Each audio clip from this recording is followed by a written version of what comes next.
বিসমিল্লাহির রহমানির রহিম।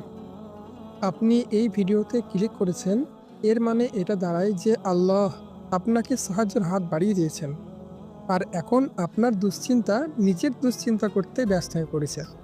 কি সেই বাক্য, যে বাক্যটি দো জাহানের অতি প্রশংসিত আমার আপনার নবী, নবীদের শিরোমণি আল্লাহর প্রিয় হাবিব সাল্লাল্লাহু আলাইহি ওয়াসাল্লাম আমাদেরকে শিক্ষা দিয়েছেন। নিয়মটা প্রথমে জেনে নেওয়া যাক।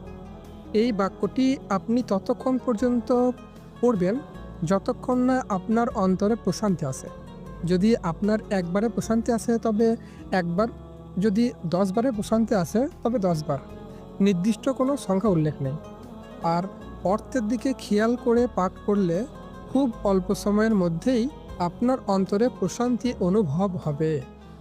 আর আপনার দুশ্চিন্তা মহান আল্লাহ তাআলা মুহূর্তের মধ্যেই দূর করে দেবেন ইনশাআল্লাহ। দোয়াটি হলো, ইয়া হাইয়ু ইয়া কাইয়ুম বিরহমাতিকা আস্তাগীস। এর অর্থটা হচ্ছে, হে চিরঞ্জীব, হে সমস্ত কিছুর ধারক সংরক্ষণকারী, আমি আপনার রহমতের উসিলায় সাহায্য চাচ্ছি।